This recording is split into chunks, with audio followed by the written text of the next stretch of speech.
Contracts managers on construction sites, your profits are under attack by time bandits. They are stealing your profits and sneakily taking time when they shouldn't, and it's costing you a lot of money. A man who has spent a lot of time on construction sites is here to talk to us about this problem and what we can do about it. The sheriff himself has ridden into town, Craig Fussell. Thank you so much for joining me on scottcundill.com. Hi, Scott, thanks. The two types of people in the space that are generally referred to in this industry, which is time bandits and or time thieves, they're quite serious words when you're referring to people that you might like and work with. And they break themselves into two sort of distinct groups. The first group being those time bandits or time thieves that are consciously aware of what they're doing and trying to manipulate and jippo the system. And the other group being normal people like us, I suppose, who are just guilty of not being as efficient as we could be with our time habits. And both of these groups make up a workforce. That's the thing. So let's talk about this workforce and talk about the measurement problem, because if you can't measure it, you can't manage it. So these costs just tend to get swept under the rug. Let's talk about the measurement, because you've spent a lot of time on construction sites. You know all the tricks and all the games that get played. Tell us through the measurement process. Scott, fundamentally, there are two types of measurement processes in play on a construction site. And it's broken into really labor and materials as those two majors. The materials component is the easiest one to measure, quite frankly, because you know what you've got to buy, you know what you need, and you know how much you've used. And you either get that right or you get that wrong.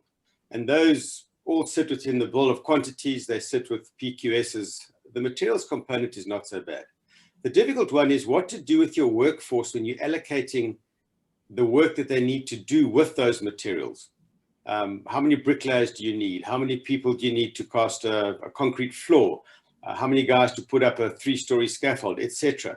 As soon as you have people working on something, it's difficult to manage because it's not exactly finite. Okay, so you've got these workforces and like you say, it's difficult to manage because of the hours. Talk us through where the time gets lost and how that the current technology that's out there, and let's face it, there are other time management systems out there, where did they fall short? Good question, Scott. The first thing is that you mentioned there are many. Oh, goodness, there's face recognition, there's biometrics, there's login stations, clock cards, voice recognition, etc. There's a whole chunk of stuff, and a lot of them very technologically sound and good systems. The challenge comes in is, do they apply well in a construction environment, and are they mobile, and are they quick and simple? And does it actually cost you money to have it in place, or is it saving you money to have it in place?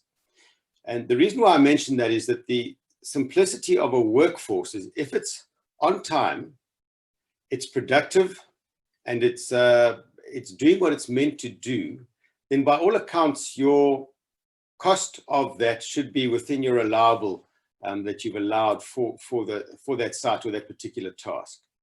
So where guys are able to manipulate that system is stuff that is quite difficult to get a hold of. Clocking in, clocking out. It should be exact. It's not.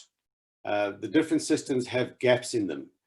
Are you physically present when someone clocks in, or is the system standing in a corner somewhere where they're able to manipulate it? Is it quick? If it's quick, it's good. If it's slow, well, now suddenly you have to do it manually to try and catch up. Is it efficient? A simple example in construction with biometrics is plasterers and bricklayers' hands often don't register on the keys, on the pad, because the sort of work that they do not destroys, but flattens out their fingerprints, and it's difficult. So there are things like that make quite a big difference. And then an obvious one is the person efficient during the day? Do they take long breaks, long walks, long toilet breaks, take too long with their mates? Are they distracted by cell phones, etc., etc.? So it's quite complicated to follow someone for 8-9 hours a day and be sure that they are productive and that they also have a reasonable day and that you're not managing literally every minute of their day. How much money are we talking here?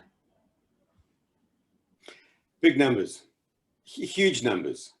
And it's difficult to get a grasp on them until you really sit down and analyze what it costs your business to not take a stronghold on time banditry and time thieving. It's millions in bigger businesses, and it's hundreds of thousands in smaller businesses. So there's a lot of money to be saved, and clearly you weren't too impressed with a lot of the systems out there, and you got off, you know, your butt and said, I need to build something different. I need to build something better. Tell us about Better Times. What made you decide to build it, and how does your system work in a nutshell? Scott, the biggest driver for us when we put this together was to keep it simple and quick, and not to get bogged down with too much technology, particularly in our local environment, and sort of developing environments where the sort of systems that are in play need to be very, very, very simple and very mobile. Not every site has power. Not every site has internet connection. Not every site has a place to physically put something in that you can clock guys in and out. You don't have place for a station. It's your bucky. You're driving around in a bucky. You arrive at work. You get your work done. You leave. You don't need, on a small project, all these fancy systems. So we really wanted to be sure that when we did this, we did something different, and that it all exists on a phone. Literally, we need a cell phone or a smartphone, and that's how the system runs. All we need on top of that then is the person. So as a supervisor, contracts manager, construction manager, whatever I am on the site, if I have a team of people with me, I need to be there with my phone, and they need to be there. And the second the two clock in, it all goes off to the portal. It's logged, it's geographically located, so we know where you are, what time you were at that place, and what time you left that place, and if you actually left that place at all, because it does clock you in and out geographically. So we simply put it into a portal, which then goes into a payroll sort of compatible file, and that's it. There's no big pollute to get this whole thing together. It's a phone and the person, and that's the simplicity that we really drove towards to make it happen. So you've done a huge amount of work on simplifying the process, making it a lot easier, making it more cost effective, but you also do work on the management of the actual return on investment. Because if you're not saving money at the end of the day, and you're not actually calculating the amount of money that's being lost as a result of time banditry, you have a problem. Are you allowed to divulge? Don't have to give any names, but can you give us some examples of how much money could potentially be saved by your system? Oh, Scott, how do I answer this question? The numbers vary from business to business, depending on how big the problem is the easiest way for me to do that. If you just run the simple maths in your head that a workforce is earning on average 25 to 40 odd rand an hour, if you're able just to save off them half an hour a day from just being efficient, not by just simple efficiency of the system, if you can do that, run that through a working year per person, per the size of your business and workforce, and that's hundreds of thousands of rand right there. Big business, that goes into millions. Specific examples are dependent on the exact way in which a company operates in their clocking in and out systems and their productivity systems. And it ranges from stuff on the back of a cigarette box to very complicated software that some of the big guys use.